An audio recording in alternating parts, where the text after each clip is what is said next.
Baiklah anakku, sejak saat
Hei Parma Wijaya, engkau telah melupakan banyak janjimu. Semakin banyak engkau melakukan hal-hal yang kejam, kekuasaan yang kamu miliki akan menunggu waktu kehancurannya. Mendengar ancaman itu membuat Prabu Parma Wijaya menjadi ketakutan. Dia pun pergi menemui Permaisuri Nyimas Dewi Pangrenyep dengan siasat jahat. Dia menyuruh Nyimas Dewi Pangrenyep untuk menukar anak dari Permaisuri Dewi Naganingrum dengan seekor anak anjing. Permaisuri Dewi Pangrenyep yang haus kekuasaan pun setuju. Hari kelahiran pun tiba. Dewi Pangrenyep melahirkan terlebih dahulu. Ia melahirkan seorang bayi laki-laki yang tampan dan diberi nama Pangeran Haryang Banga. Setelah melahirkan, Dewi Pangrenyep dan Prabu Barmawijaya melakukan siasat jahat mereka. Tanpa sepengetahuan siapapun, bayi laki-laki yang baru saja dilahirkan Dewi Naganingrum ditukar dengan seekor anak anjing. Bayi yang sebenarnya dimasukkan ke dalam sebuah keranjang. Dewi Pangrenyep pun meletakkan sebutir telur ayam di dalamnya. Ia pun segera menghanyutkan bayi lelaki tersebut ke sungai Citanduy. Permaisuri Naganingrum segera menyadari bahwa bayinya telah berubah menjadi seekor anak anjing. Tentu ini sangat terkejut dan ia jatuh sakit.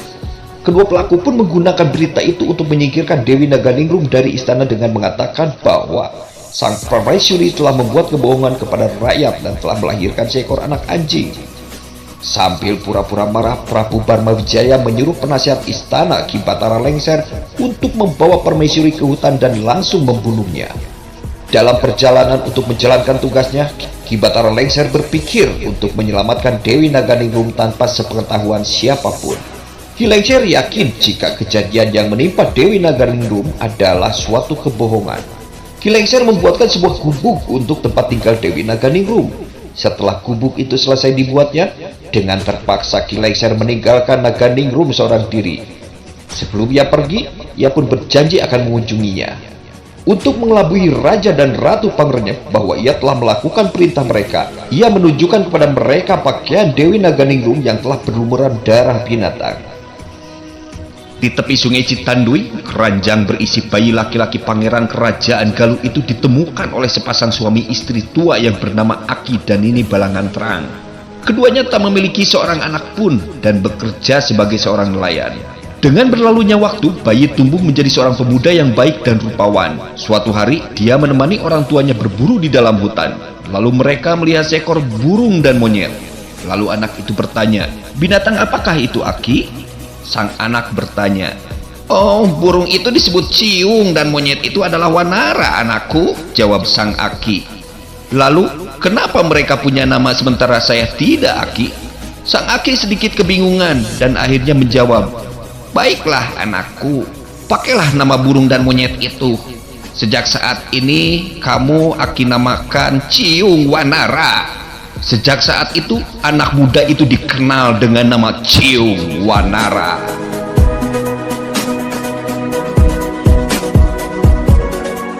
Pada suatu hari, Ciung Wanara yang tumbuh dewasa ingin sekali pergi ke Galuh untuk mengembara.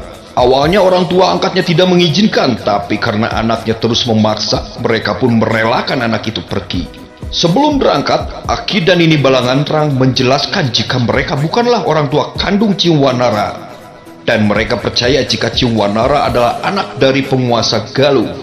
"Kalau begitu, aku harus pergi ke sana untuk mencari orang tua kandungku, Aki." Aki Balangan Terang menjawab, "Tapi kamu tak bisa pergi sendiri. Bawalah telur dari keranjang milikmu dan bawa ke hutan. Lalu carilah unggas untuk menetaskan telur itu."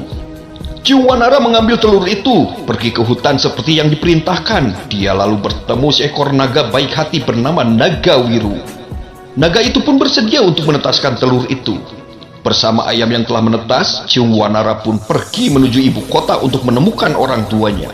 Di ibu kota kerajaan Galuh, sabung ayam adalah sebuah acara olahraga besar. Baik raja maupun rakyatnya menyukainya. Raja Barmawijaya memiliki ayam jago yang besar dan tak terkalahkan bernama si Jeling.